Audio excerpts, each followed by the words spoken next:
So I never saw The Accountant back when it came out in 2016. I'm not really sure why. Maybe I wasn't in the mood to watch a Ben Affleck movie, or maybe, like a lot of people, I was too busy obsessing over the latest Marvel movies. Regardless, there's a sequel coming out, and I was really curious. It does look like a good movie, so I'm like, I need to go back and watch that first one. Now that I have seen that first movie, it does put me in a slightly unique position because I have it all fresh right here in my head, so I am going to impart onto you guys the summary and plots of that first movie so that when you are ready to see The Accountant 2, you don't feel like you're totally lost. It has been quite a long time since that first movie came out. So with no further ado, let's dive in.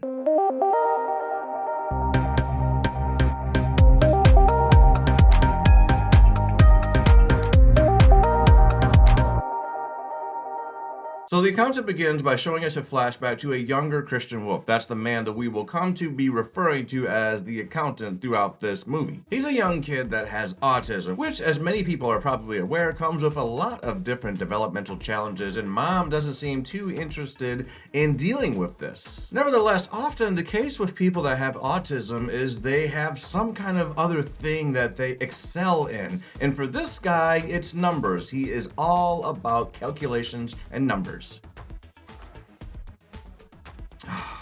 Once we finally move to the present, we see Christian being hired by the owner of a company called Living Robotics because a junior cost accountant analyst working there stumbled upon some inconsistencies with their books and raised a red flag. This junior data analyst is played by none other than Anna Kendrick. The accountant is brought in to get to the bottom of things, and he quickly realizes that there is $61 million missing from the company, and he traces the fraud back to the CFO of the company, Ed Chilton, which I gotta say, it's not really a huge surprise that he is the one behind the theft because he seemed extremely on the fence, actually just downright annoyed that they brought this guy in to find the leak in the first place. So yeah, automatically felt pretty guilty. Now this is the part of the movie where Jon Bernthal comes in. We don't know much about him exactly for the first part of this movie, hell really for most of this movie, but we know that he has been hired by the CEO of Living Robotics to handle anything involved with this theft, and not necessarily in a very friendly way, if you know what I mean. An example would be this time that he goes to Ed Chilton's house and makes this guy overdose on his insulin. He says, hey, there's two alternatives here.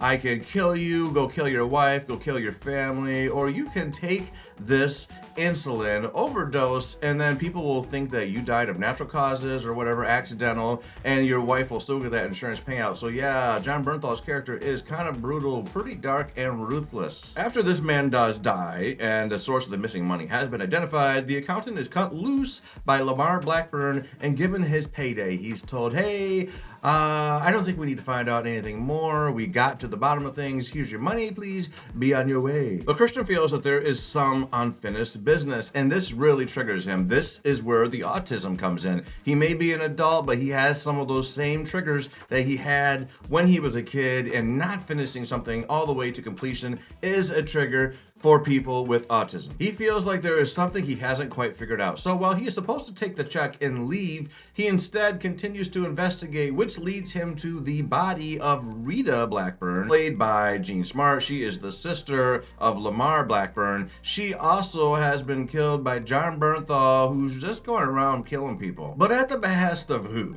I think we can probably guess by now. And it turns out Rita isn't the only one on this hit list. Yup!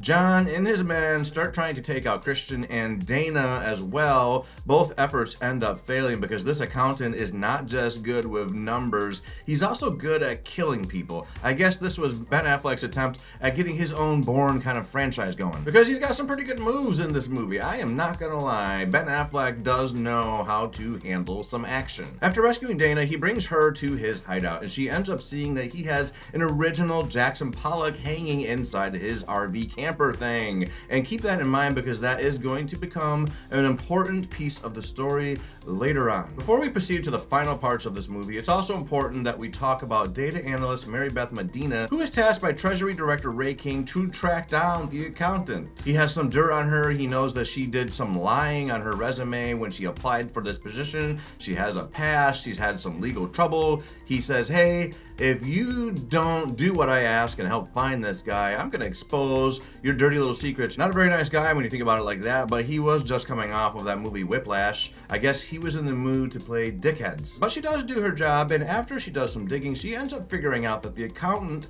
has been using aliases to hide his identity and is hiding his funds and income in a strip mall, using all the various businesses in this strip mall to make sure the money doesn't look too high in either one of them. Having finally found the accountant, Ray King, played by J.K. Simmons, if I didn't already mention that, tells her the story of a previous case. And it's a case that she actually had already stumbled upon. It's how she first found out about the accountant and found his face. There's a video of him going and he takes out this stronghold of criminals, and it turns out Ray King was there at that same time doing his own mission. And he ends up meeting the accountant, albeit not face to face, because he puts a gun to his head, he asks him some questions, and he lets him live because he is not there to kill an innocent cop. He is there to take out bad guys. He has some kind of a code. And from this moment on, Ray King is getting intel from the accountant and his British woman on the phone, who basically acts like his handler. Yeah, they start passing him information, and he uses this information to really grow his career, not to mention stop a lot of bad crimes. And he tells Medina that he wants her to take over his position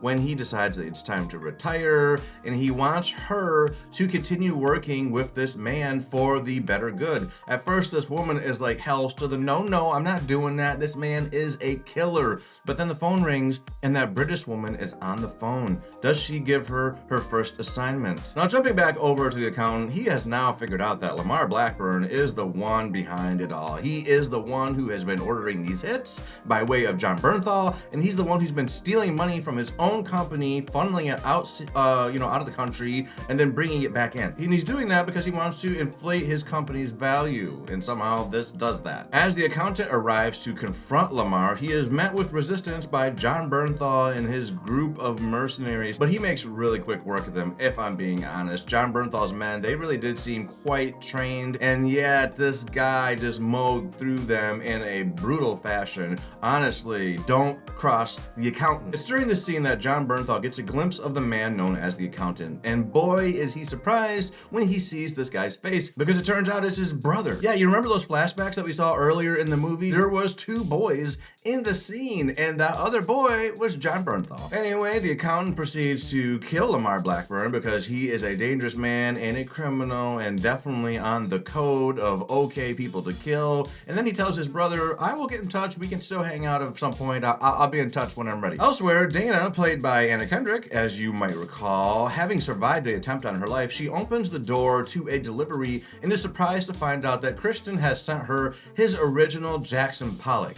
Damn, that's a lot of money. This girl just made out pretty well. And as for Agent Medina, well, she agrees to keep the illusion going and takes the promotion. She's taking this information from the accountant and this British woman of his, and she's gonna use it to do the right thing. It might be compromising her morals a little bit, but she's doing it. And she's gonna get a bump in pay while she's doing it, so not too bad for her either. And finally, at the end of the movie, we find out who that mysterious British voice on the phone is. It's a woman named Justine, and it happens to be somebody that Christian met at the Harbor Neuroscience Treatment Center towards the beginning of this movie when his parents had brought him there to try to get him some help. He didn't end up staying there, so he didn't get help in that form, but he does end up having a working relationship with this woman. So boom, that was pretty cool to see. So now you should be all caught up for everything that happened in this movie, and you should be ready to see The Accountant 2. Oh shit, that's 4. You should be ready to see The Accountant 2. If this video was helpful for you and you want to let me know that it was helpful and that you liked it, then hit that like button. And if you want to go the extra mile, you should subscribe to this channel. I promise you will love this content. Later.